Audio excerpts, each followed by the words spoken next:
Leisure time, or leisure to quote our American friends, how you choose to escape the daily hustle and bustle. As we get ever busier, it gets more important.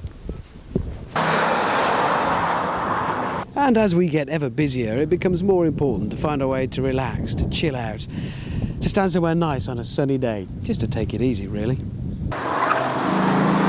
And the busier your job, the more you need to relax in your time off. Or do you? Justin, just back from Le Mans, fantastic result for you. Good time had. Are you relaxing now?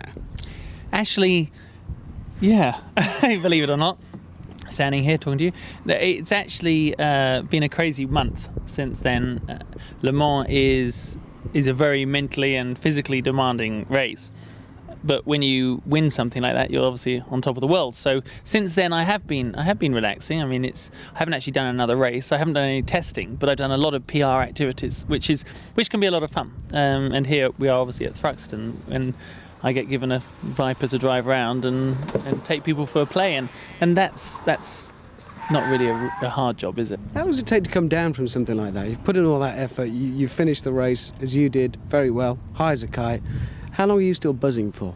Well, it was until about... I didn't come home until Tuesday morning, and then it was a wild day on Monday. It was wonderful, everyone calling and that type of stuff.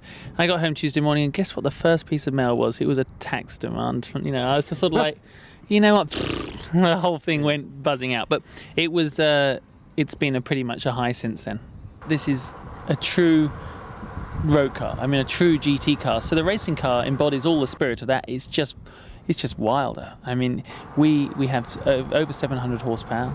You know, we break down from 200 odd miles an hour to 30 in I'd say about 150 meters. We have ABS carbon discs. It is remarkable. It's a remarkable car. And every time I pull out of the pit lane at the start of a new race weekend, you go and you accelerate away. You go, God, I'm very lucky to drive this car. Yeah. Well, you're lucky. I'm letting you sit on it, actually. Thank you very much. I'm not. I'm hovering.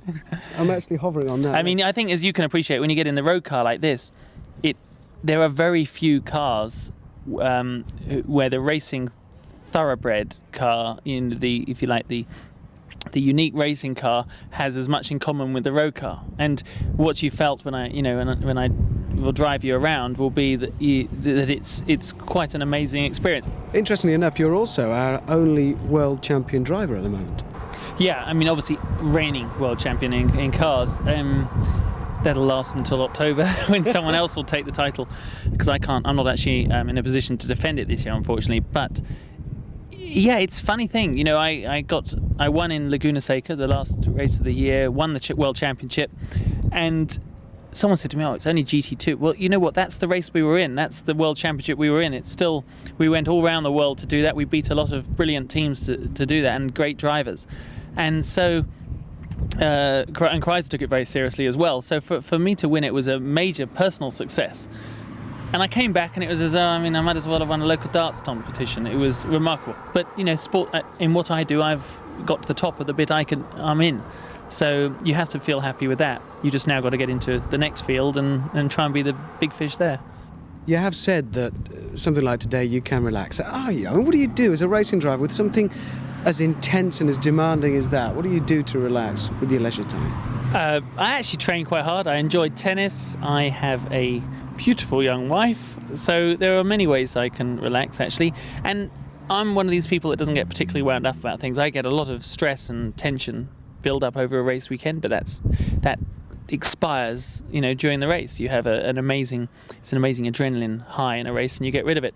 But relaxation wise, I just enjoy life. I do. I have a business which actually organises events like this, which we do that all around the world, and I enjoy that. So if you like an attention diversion and absorb some other energies, but generally I think if you're enjoying what you're doing and you feel positive about what you're doing and you're heading in the right direction in your career, then you handle all the stress you can get thrown at you.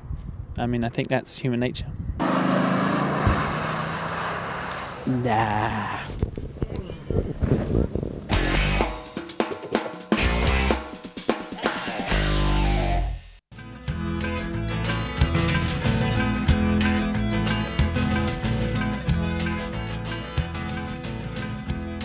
Hi, Steve.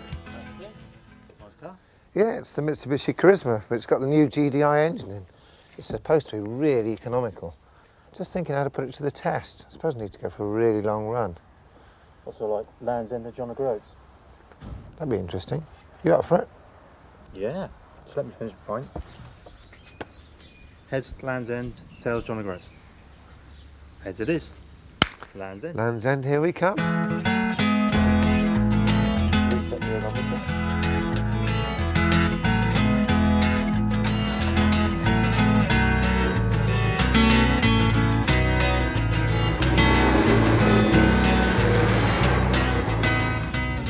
Bye-bye, beauty. See you in 2,000 miles time.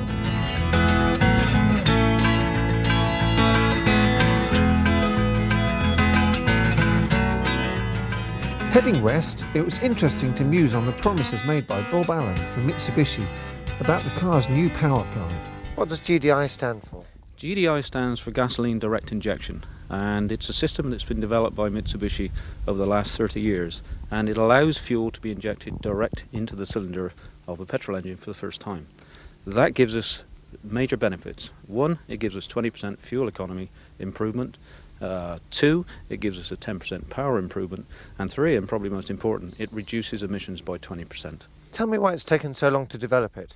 It's taken Mitsubishi 30 years to develop it because injecting fuel direct into the cylinder of a petrol engine has always caused major problems with bore wear and premature damage to the engine. Now, Mitsubishi have worked very hard in this area, and over the last 3 to 4 years, with the advance of electronics, have been able to overcome all the problems. And the benefits are here to be seen today. Because of the direct injection system, we actually get 10% more power if the owner decides to use that. In fact, what we have is two engines in one. The driver technique will give you either very, very good fuel economy, or if you wish to drive quicker, then you have the performance of a 2-litre engine from an 1800. So what sort of MPG can I expect to get? You can expect on average to get well above 40. Well above 40, eh? Well, that sounded promising enough. But after a space of a couple of hours, it became increasingly obvious that our own fueling requirements were much less economical than those of the car. Greasy breakfast, that's better. Yeah. 2 on drive? Yeah.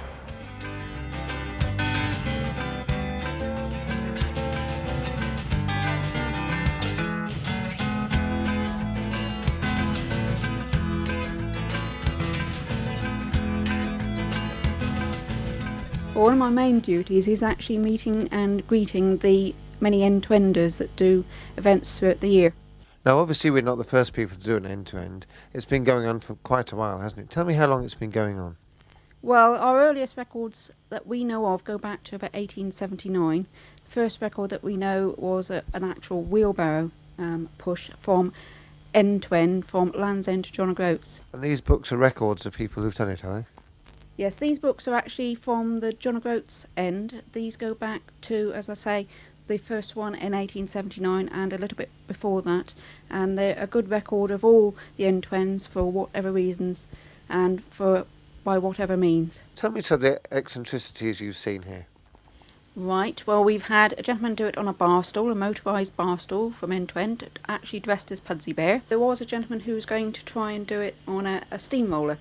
He never actually started, and I would like to see him actually finish, but we've had all sorts of things. We even had a garden shed last year come in through down roller skis and skateboards and things like that, and we've even got a pram. Well, here I am at a very blustery Land's End. According to the signpost, it's 365 miles to Granada Sky's headquarters in Manchester. It's 874 miles to John O'Groats, so I suppose I better get on with it.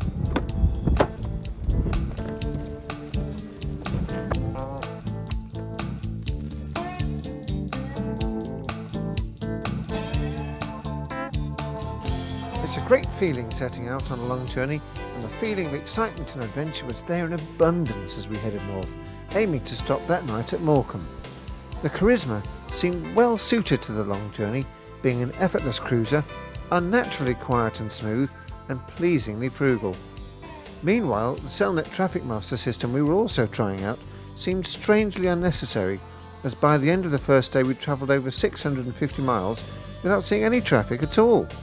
I was beginning to wonder if its ability to keep us out of traffic was in some way related to Murphy's Law.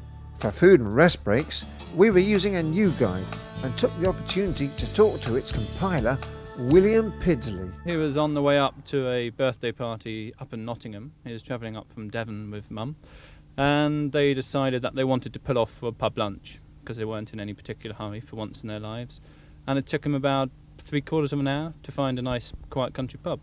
So Dad said to Mum that there must be a book called Just Off we can buy in the shops, so they went to try and find one, and no such luck. So we decided to put our heads together and come up with our own little book.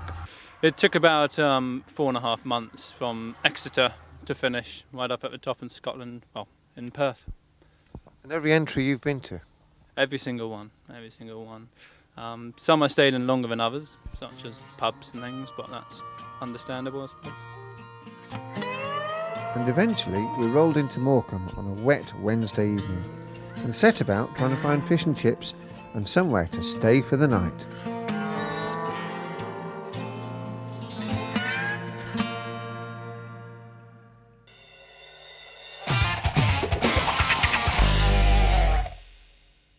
Well, here we are in Blackpool at the home of TVR Cars, where they've been manufacturing cars on this site for the past 50 years. And in that time, they've become renowned for producing high-quality motor vehicles that aren't just used on the road, but they're also used on the track as well.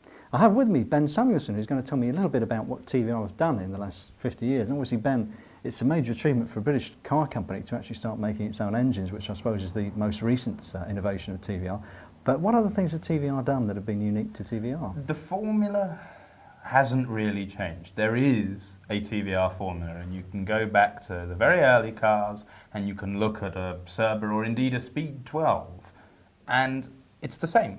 And what it is you take a backbone steel chassis, good and strong, and you clothe it in attractive GRP bodywork, and you put on some good brakes, you make it handle well, and you put a dirty great big engine in it, so it goes like a ferret down a drain pipe. And there, pretty much, if you're talking about a Grandeur or a Cerber or whatever, you are talking about that TVR formula. Well, OK, can you now show us around the factory and show us how TVRs are made, please? Yes, of course. After you. Thank you.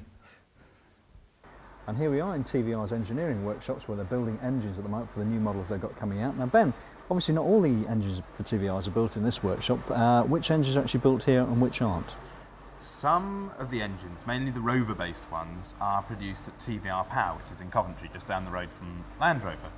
The AJP8s, which are 4.2 and 4.5, the Straight 6, and of course the big V12 when it finally comes out, they are all produced up here in Blackpool. Right, so is this one going to end up in a Sabira, or? This is a 4.2 litre wet sump engine, so yes, that will end up in a Cerber. You can see here quite how compact the engine is. This is a big V8 engine, but it was designed so it can fit into the back of a single-seater racing car as well, to fit under the low bonnet of a TVR road car, and so it is very compact. A great advantage of the compactness is it's also light, which is good for when you're building front-engine cars, which we do, because we think that's where the engine should be. It's a bigger advantage if you've got a light engine to fit up there. You can also see that there are some very sophisticated elements on this engine which you wouldn't normally find anywhere but on a race one. Because of the narrowness of the V, this 75-degree V, you have got the alternator and the pumps actually in the V here. There are further pumps, both water and oil pump and power steering pump, to run off a single shaft down here. Once again, really only found on Formula One engines and on TVR's V8. And of course designed in-house by TVR as well. Well, yes, Al Melling did the original drawings for it. TVR have done a lot of the work on it thereafter. It's, I suppose, the first production V8 to come out of Britain for a very, very long time. Well, here we are in the TVR chassis building shop, and as you can see, this is one of the chassis that is the backbone of any TVR car produced. Well, Ben, obviously these chassis are quite strong and rigid in their manufacture. How long does it actually take for one of these to get produced? It is a lot more labour intensive, like the rest of the manufacturing process, than doing it with much more expensive tooling. But the advantages of this is both torsional rigidity and strength in an accident, and the original tooling costs. Although a jig like this, relatively speaking, is quite a lot of money. When you're talking Ford figures, it's nothing whatsoever. So we are able to bring out a new model a lot easier than a mass manufacturer is, because we don't have the inertia that incredibly expensive tooling gives you. Every single chassis that we've done for over the last few years has been based on that of the Tuscan racing car. We designed that and it was right straight out of the box. So Griffith, Chimera, Cerbera, and with the new Tuscan Speed 6 coming up, they are all based on that of the Tuscan. So every car that's out there on the road is actually race bred. They say racing improves the breed, and it does literally with us. It's not just an advertising slogan. Well, here we are in the body shop for TVR. This is glass fibre matte, which is actually the basic product of the actual door sill here, or actually the door frame. And as you can see, it's pretty horrible looking stuff in this particular state. But once it actually gets gelled up and treated properly, it'll actually end up with a finished product. Well, Ben's here again with us, and obviously this is the moulding section here. What actually happens to this and the moulding? What is the actual process that takes it through to the finished item? Starts with the mould being clean, then it's waxed. Then, depending on which component of the car it is, it depends on the number of layers and the thickness of these layers that gets laid in. The resin and the catalyst are mixed and is then rolled in to the actual fibre of it. The air is all rolled out. You can see that this is just drying now, and sort of most of the way through the drying process, it's trimmed. So you can see that it's called green trimming, where most of it has been trimmed off around the edges. Right. Then once that whole process has been finished, this is, say, an outer door skin. Once it's totally set, an outer door skin and an inner door skin will then be joined, be bolted together, and the whole thing then sets as one.